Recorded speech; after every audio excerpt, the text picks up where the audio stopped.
Hello everyone, welcome back to my channel the zoology diary. যারা zoology পড়তে ভালোবাসো অর্থাৎ প্রাণীবিদ্যাকে ভালোবাসো তাদের প্রত্যেককে আমার চ্যানেলে স্বাগত জানাই। আজকে আমি তোমাদের সঙ্গে সিলেবাস নিয়ে আলোচনা করব। অবশ্যই কিসের সিলেবাস? যারা বিদ্যাসাগর ইউনিভার্সিটিতে বর্তমানে 6th সেমিস্টারে পাঠরত এবং যাদের সামনেই পরীক্ষা তাদের সিলেবাস নিয়ে। তাদের সিলেবাসটা আমি তোমাদের সামনে নিয়ে চলে এসেছি।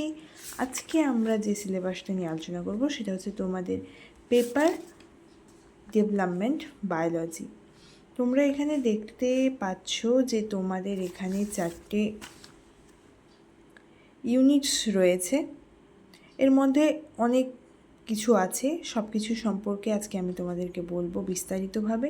তো আমরা এখানে যদি আলোকপাত করি তাহলে দেখব তোমাদের যে ইউনিট 2 রয়েছে ওই ইউনিট 2টা কিন্তু অনেক বড়। এটাই সবথেকে তোমাদের ফার্স্ট ইউনিট এবং এখানে অনেক কিছু রয়েছে।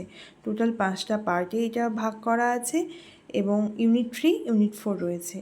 তো আমরা বেসিক্যালি আমি ঠিক করেছি তোমাদেরকে প্রথমে ইউনিট 2টা দিয়ে স্টার্ট করব, যেহেতু এটা অনেক বড় এবং এখানে বেশ কিছু জিনিস আছে যেগুলো তোমরা আগেই পড়ে এসেছো, অল্পভাবে পড়েছো, কিন্তু বর্তমানে তোমাদেরকে একটু বেশিভাবে পড়তে হবে। তো এখানে দেখতেই পাচ্ছ গ্যামেটোজেনেসিস আছে।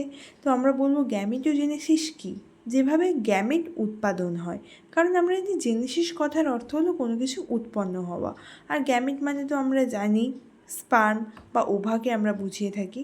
তো এখানে আমরা গ্যামেটোজেনেসিস পড়ব, যার মধ্যে রয়েছে spermatogenesis process in mammal, structure of sperm, regeneration of sperm motility, oogenesis in mammals, structure of ovum, types of eggs, egg membranes. আচ্ছা, তোমাদের জন্য আজকের ভিডিওতে আমি একটাই প্রশ্ন করছি, এগ এবং ওভার মধ্যে পার্থক্য কোথায়? জেনে থাকলে অবশ্যই তোমরা আমাকে কমেন্ট করে জানিও। তো তারপরে দেখো চলে আসবো আমরা ফার্টিলাইজেশান। বিভিন্ন টাইপের ফার্টিলাইজেশান আছে, সেটা সম্পর্কে আমরা জানবো এবং এখানে একটা নতুন জিনিস আমরা শিখবো, যেটা হচ্ছে পলিস্পার্মি। এখানে আমরা মনোস্পার্মি বলে একটা টার্ম জানবো। এবার আমাদেরকে জানতে হবে মনোস্পার্মি কী, পলিস্পার্মি কী। এরপরে রয়েছে দেখো ক্লিভেজের বিভিন্ন প্যাটার্ন রয়েছে, বিভিন্ন প্লেন রয়েছে, ব্লাস্টুলা রয়েছে, ফ্যাট ম্যাপ রয়েছে। এরপরে চলে আসবে দেখো গ্যাস্ট্রুলেশন, যেখানে তার সিগনিফিকেন্স সম্পর্কে জানবো। ফ্রগে এবং চিকে কিভাবে হচ্ছে, অর্থাৎ ব্যাং এবং মুরগির ক্ষেত্রে কিভাবে হয় বা ওইটা জানবো আমরা। এরপর রয়েছে দেখো embryonic induction and organiser, Spemann and Mangold's experiment. এই এক্সপেরিমেন্ট থেকে আমরা জানবো অর্গানাইজার কি, কোথা থেকে এলো, প্রাইমারি এমব্রায়োনিক ইন্ডাকশান কি।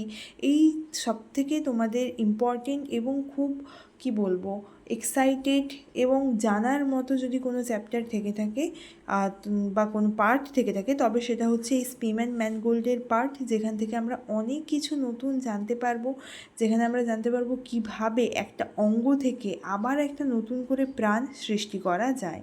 তো আজকে আমি তোমাদেরকে ইউনিট 2 এর সিলেবাসটা বললাম, ইউনিট 2-তে কী কী রয়েছে।